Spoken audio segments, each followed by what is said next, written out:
세상에는 양육강식이라는 그런 사자성어가 있죠.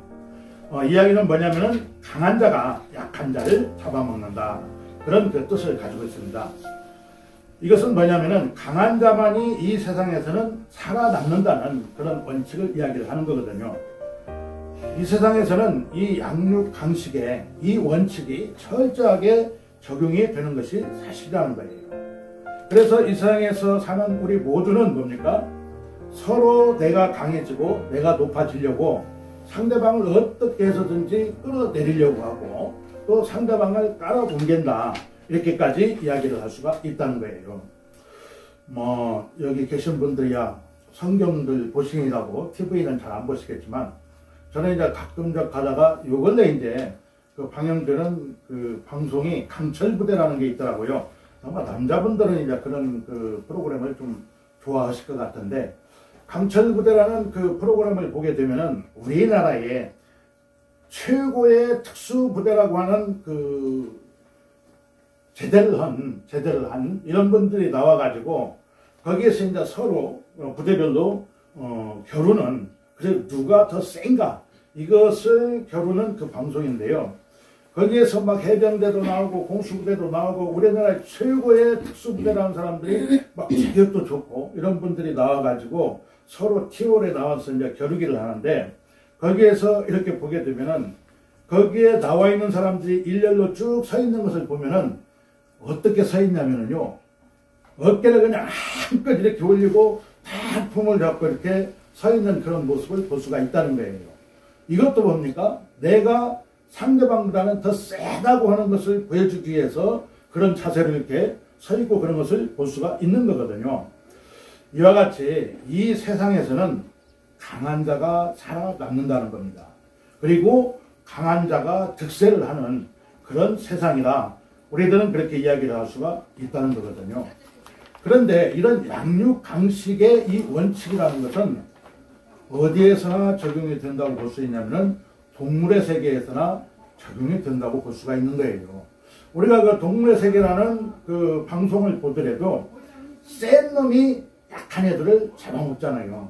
이게 바로 양육강식의 세계라고 그렇게 이야기할 수가 있는데, 우리 인간들은 하나님께서 우리들을 창조하실 때 어떻게 창조를 하셨습니까?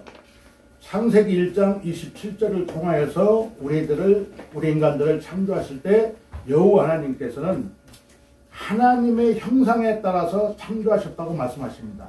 하나님의 형상에 따라서 존귀하게 이렇게 우리 인간들을 창조를 하신 거예요.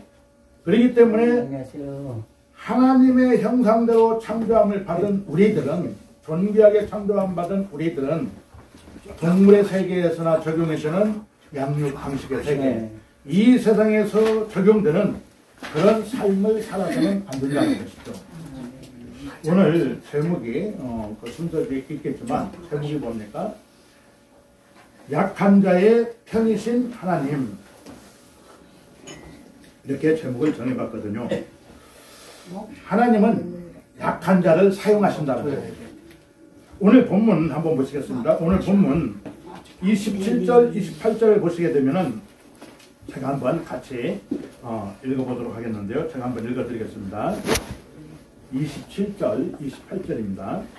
그러나 하나님께서 세상에 미련한 것들을 택하사 지혜 있는 자들을 부끄럽게 하시고 세상에 약한 것들을 택하사 강한 것들을 부끄럽게 하려 하시며, 28절입니다. 하나님께서 세상에 천한 것들과 멸시받는 것들과 없는 것들을 택하사 있는 것들을 폐하려 하시나니, 이렇게 말씀을 하고 있습니다. 오늘 본문 27절 28절 이 두 계절을 우리가 방금 읽었는데요, 이 두 계절을 통하여서 똑같은 단어가 계속 나온다는 거예요. 그것을 한번 다시 보도록 하겠습니다. 그러나 하나님께서 세상에 미련한 것들을 택하신다고 말씀하고 있거든요. 그리고 지혜 있는 자들을 부끄럽게 하려 하시고 세상에 약한 것들을 또 택하사 말씀하고 있습니다. 그 다음에 강한 것들을 부끄럽게 하려 하시며, 28절입니다. 하나님께서 세상에 천한 것들, 멸시받는 것들과 없는 것들을 택하사, 이렇게 말씀하십니다. 27절, 28절 이 두 계절을 통하여서 택하사가 무려 3번이나 기록을 하고 있다는 거예요. 그러면은 누가 누구를 택합니까? 여호와 하나님께서 우리 인간들을 택하는 것, 이것을 말씀을 하고 있습니다. 그런데 여호와 하나님께서 택하시는 분들이 어떤 분들입니까? 다시 한번 보시면요, 어떤 분들을 택하는가? 첫 번째로 미련한 것들을 택하신다는 거예요. 그리고 약한 것들을 택하신다는 겁니다. 그리고 28절을 통해서는 선한 것들, 멸시받는 것들, 없는 것들을 택하신다는 겁니다. 여러 유형을 이렇게 열거를 해놨지만 이것을 한마디로 이야기하면은 약한 자들이라는 거거든요. 연약한 자들이라는 겁니다. 여호와 하나님께서는 우리 인생들을 택할 때 어떤 자들을 택하냐면은 연약한 자들을 택하신다는 거예요. 그렇기 때문에 우리들은 교만하지 않고 연약해야 된다는 거예요. 우리들은 항상 약한 자가 되어서 하나님께 택함받고 하나님의 편이 되어서 귀하게 쓰임받아야 될 줄로 믿습니다. 그러면은 약한 자, 연약한 자 이야기를 하는데 과연 여기에서 이야기하는 약한 자들은 어떤 자들을 이야기를 하는가? 약한 자라고 해서요, 세상에서 이야기하는 그 찌질이 못났고 또 병들어서 약하고 그런 사람들을 이야기한다는 것이 아니라는 것이죠. 성경에서 이야기하는, 하나님께서 이야기하는 이 연약한 자는 뭡니까? 연약한 나의 모습을 완전히 내려놓고 그 연약함을 인정하고 오직 여호와 하나님만 의지하는 자, 이런 자들을 우리들은 성경에서 이야기하는, 하나님께서 택하시는 연약한 자다, 그렇게 이야기를 할 수가 있다는 거예요. 이것을 뒤집어서 이야기하면은 어떻게 이야기할 수 있냐면은 교만하지 않은 자들을 이야기를 한다는 겁니다. 잠언서 16장 18절을 보시게 되면은 교만은 패망의 선봉이요 거만한 마음은 넘어짐의 앞잡이니라, 이렇게 말씀하십니다. 교만하고 거만한 자는요 잘 될 것 같지만 결국에는 넘어지고 패배하고 멸망할 수밖에 없다는 거예요. 더 나아가서 야고보서 4장 10절에서는 주 앞에서 낮추라, 그리하면 주께서 너희를 높이시리라, 이렇게 말씀하십니다. 주 앞에서 낮추라는 거예요. 낮춘다는 건 뭡니까? 교만하지 않고 낮아져서 아까 말씀드린 대로 연약한 자, 약한 자가 되어졌을 때 여호와 하나님께서는, 내가 낮아졌을 때, 겸손해졌을 때 여호와 하나님께서는 높여주신다는 거예요. 이게 진정으로 높아지는 자의 모습인 줄로 믿습니다. 그렇기 때문에 우리들은 항상 교만하지 않고 겸손하여서 약한 자가 될 때 주님께서 우리들의 편이 되어주신다는 거예요. 여호와 하나님께서 우리의 편이 되어줬을 때는요 만사 형통이라고 이야기할 수가 있고 더 이상 이야기할 것이 없다는 겁니다. 우리들이 성경을 통해서 이렇게 보더라도요, 성경에 많은 인물들이 나오지 않습니까? 그런데 하나님께서 편이 되어주셔가지고, 한편이 되어주셔가지고 쓰임받은 그런 인물들을 보시게 되면은 다 연약한 자들이었다는 거예요. 우리가 창세기 12장을 통해서 성경 역사에 아브라함이 등장하지 않습니까? 아브라함 같은 경우도 75세에 부름을 받았죠. 연약한 나이에 부름을 받았다는 겁니다. 그것으로 끝났습니까? 흉년이 들어가지고 애굽으로 내려갔을 때 아내 사라가 얼마나 예뻤는지는 모르겠지만요, 예뻤기 때문에 어떻게 했다고 그랬어요? 잘못하면 자기가 죽을까 봐서 자기 아내를 뭐라고 그랬어요? 누이라고 하라고 했지 않습니까? 그렇기 때문에 자기 아내 하나도 지키지 못하는, 우리들 속된 얘기로 하면 쪼다 같은 그런 인생이었다, 그렇게 볼 수가 있다는 거예요. 이것은 뭡니까? 그만큼 아브라함도 연약했지만 그 연약함을 인정을 하고 여호와 하나님만 의지를 했기 때문에 하나님께서 그렇게 귀하게 쓰셨다는 겁니다. 아브라함만 그랬습니까? 요셉 같은 경우도 형제들로부터 꼼쟁이라고 하고 결국에는 노예로까지 팔려가는, 놀림을 당하는, 지금으로 치면은 왕따 같은 그런 삶을 살았다는 거예요. 그렇지만 애굽의 총리까지 되는 이런 하나님께서 쓰임받는 이런 모습을 볼 수가 있다는 것이죠. 또 기드온의 300용사 하면은 우리들은 기드온은 정말로 용감무쌍한 그런 장수로 용감한 자로 생각을 하지만 기드온이 처음 부름받았을 때 뭐라고 얘기했습니까? 나는 낮은 자 중에서도 낮은 자라고 그렇게 이야기를 했거든요. 그런 기드온도 하나님께서 편히 되어 주시니까 기드온의 300용사라는 이런 놀라운 사명을 감당을 했다는 겁니다.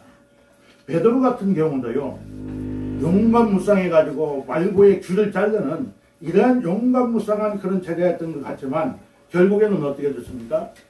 예수님을 3번이나 부인을 하는 그렇게 연약한 자였다는 거예요. 그렇지만 오직 여호와 하나님만 믿고 의지하면서 여호와 하나님 앞에 나아갔을 때 여호와 하나님께서 한편이 되어주셨기 때문에 이렇게 귀하게 쓰임받을 수가 있다는 것을 우리가 성경 역사를 통해서도 알 수를 있다는 겁니다. 오직 하나님의 편이 되어졌을 때 하나님은 연약한 자를 강한 자로 만들어가지고 사용을 하신다는 겁니다.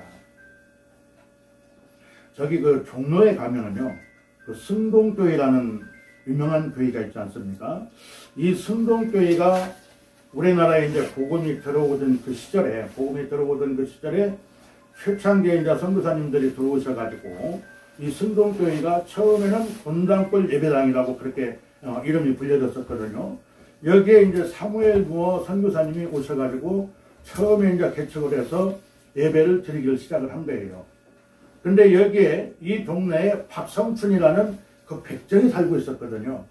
근데 그 시절에 백정 같은 경우는 정말로 상민 중에서도 찬한 그런 신분이라고 사람들이 상대도 안 하는 그런 시절이었지 않습니까? 그런데 이 박성춘이라는 사람이 그렇게 못 배웠고 했기 때문에 자기 아들만큼은 열심히 가르쳐갖고 훌륭한 인물이 되게 해야 되겠다 해갖고 근대식 학교에 보내고 교회도 나갈 수 있게 했다는 거예요.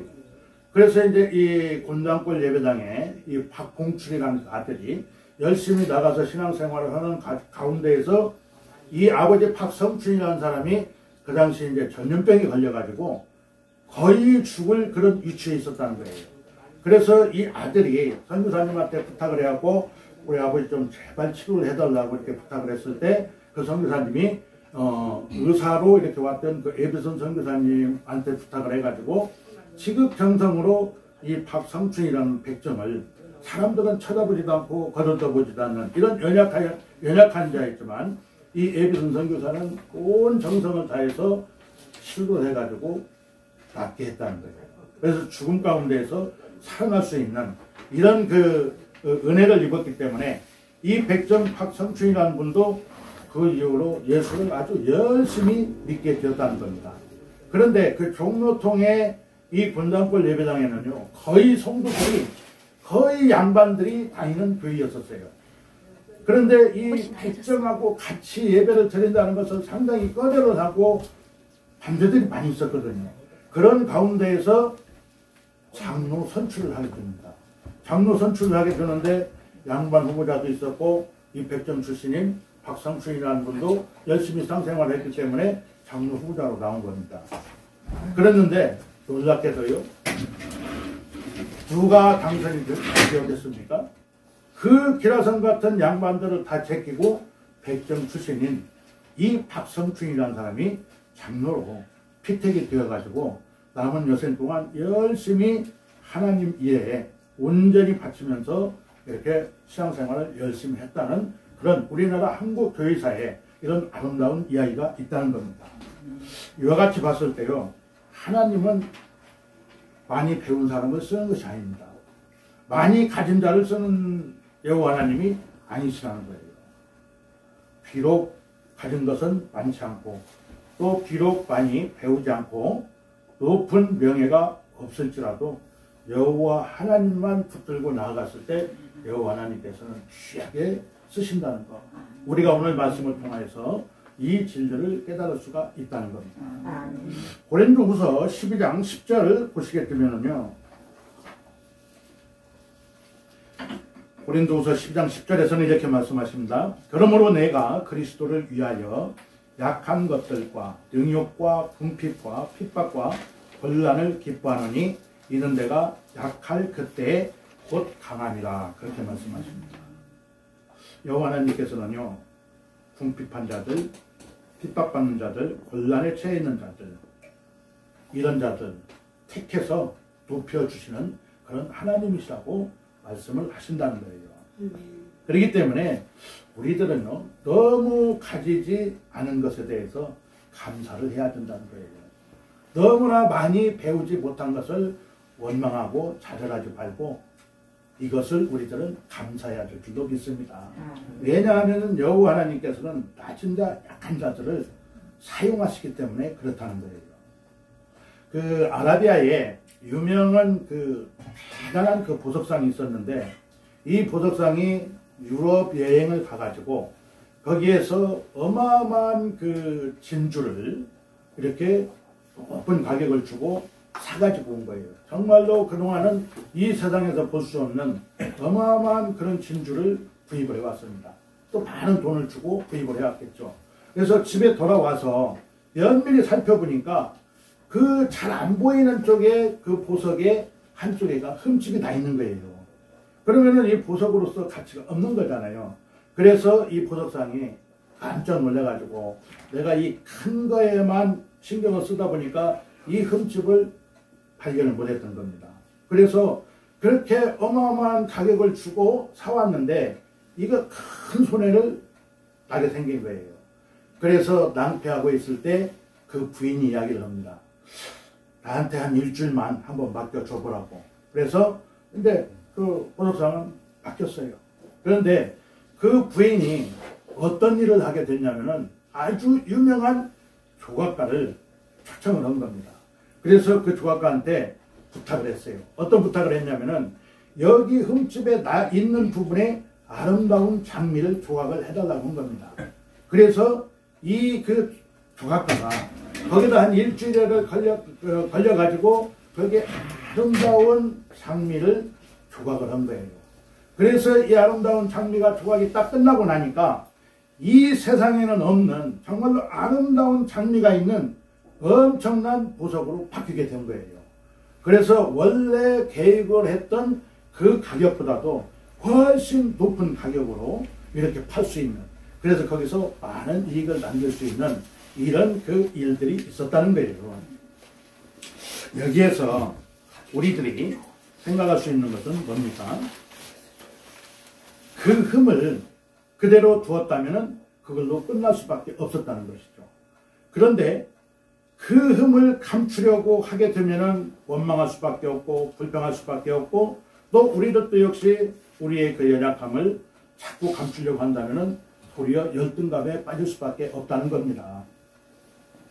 하나님께서는요, 순종하고 연약함을 그대로 인정을 하면은 주님께서 우리들의 그 연약함을 아시고, 아까 그 보석에서 흠집을 장미로 바꿔가지고 아주 고가의 그런 보석으로 바뀌었던 것처럼 우리들도 우리의 연약함을 인정하면서 여호와 하나님께 고백을 하고 여호와 하나님만 의지하고 나아가면은 이 고귀한 보석으로 바뀌는 것처럼 우리들도 주님께서 편히 되어 주셔가지고 아주 존귀하게 사용되어질 줄로 믿습니다. 네. 오늘 이제 말씀을 마치면서 또 2부 순서도 있고 그런다고 해서 좀 짧게 마치려고 하는데요. 말씀을 마치면서 오늘 예답 아름다운 교회 또 담임 목사님이시고 또 이제 알파와 오메가 인터넷 선교방송 또 개국을 하시는 김종호 목사님에 대해서 좀 잠깐 얘기를 하려고 하는데요. 이 김종호 목사님은 뭐 시골에서 이렇게 개척을 해가지고 비록 성도들은 뭐 많이 있고 그렇지는 않을지라도 정말로 여기서 엎드려서 기도하고 하면서 그래도 벌써 지금 5년 된 거잖아요. 네. 5년이라는 시간을 여기서 이렇게 하나님만 섬기면서 있었다는 이 믿음, 참 저는 대단하다고 봅니다. 그리고 또 열정이 대단하다고 봅니다. 사실 이 인터넷 방송을 개국을 하려면은요, 첫째는 컴퓨터를 잘 해야 돼요.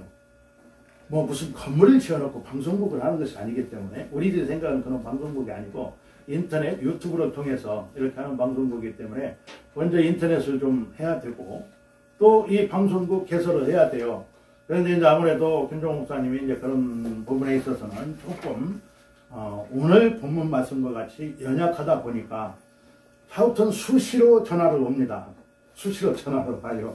그러면 저도 뭔가 배우려고 하고 이것을 나쁜 데 쓰려고 하는 게 아니고 좋은데 복음을 전하는데 사용하려고 하기 때문에 아침 일찍 전화를 와 또 늦게 전화를 와 또 저는 다 받아가지고 또 알려주고 그러거든요. 그런데 저도 깜짝 놀란 것은 뭐냐면은 한 번은 오겠대요. 광명으로요. 제가 이제 광명에 있으니까요. 그런데 뭐냐면은 컴퓨터를 들고 온 거예요.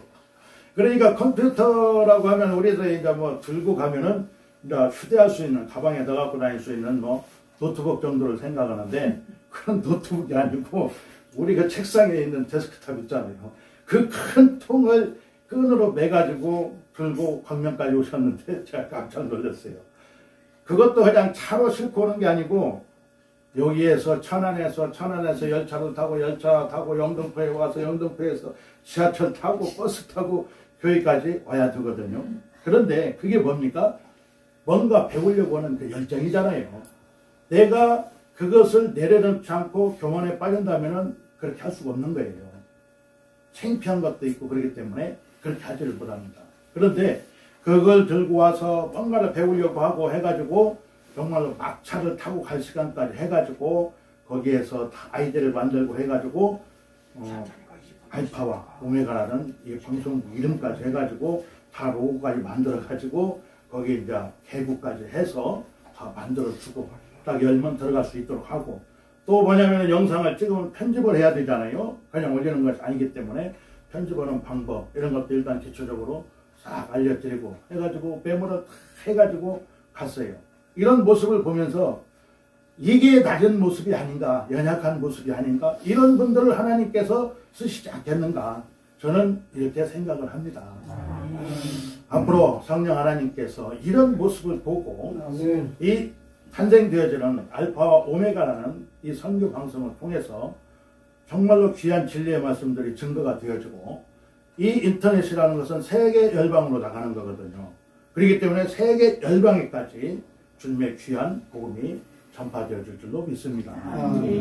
또 한 가지를 말씀드리고 싶은 건 뭐냐면은 우리들이 지금 비록 적은 숫자가 보여서 이렇게 이제 예배를 드리고 있지만 제 주위에도 뭐 그 이전부터 인터넷 방송 유튜브를 하는 분들이 다수 있어요. 또 그분들도 이렇게 이제 오픈도 시켜주고 또 중간중간에 봐주기도 하고 지금도 하고 있고 수입이 창출되는 이런 경우들도 있고 그러는데 몇몇 분들도 했지만 제가 한 가지 또 말씀드리고 싶은 건 뭐냐면은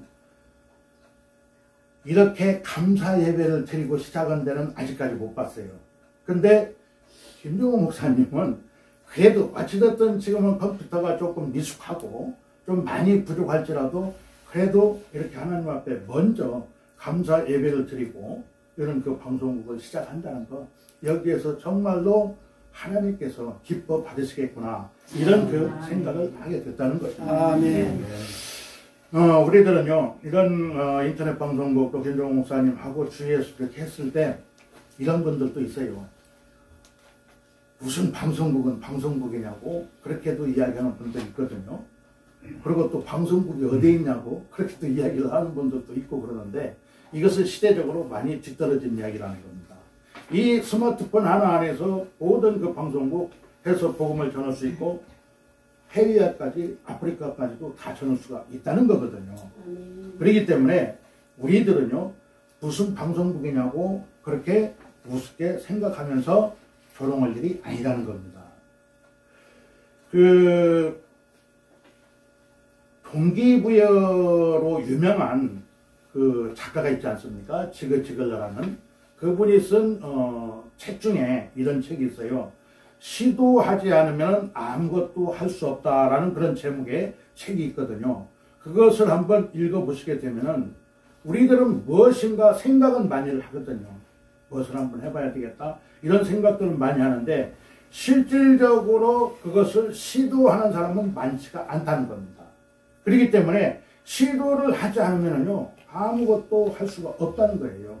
그렇지만 그런 모습을 통해서 봤을 때 우리 김종욱 목사님은 비록 내가 컴퓨터를 아직 완벽하게 모르고 또 여러 가지 편집 기술이나 이런 것도 아직 부족하고 할지라도 배워가면서 시도를 했다는 거, 이게 참 저는 중요하다, 이렇게 말씀을 드리고 싶습니다.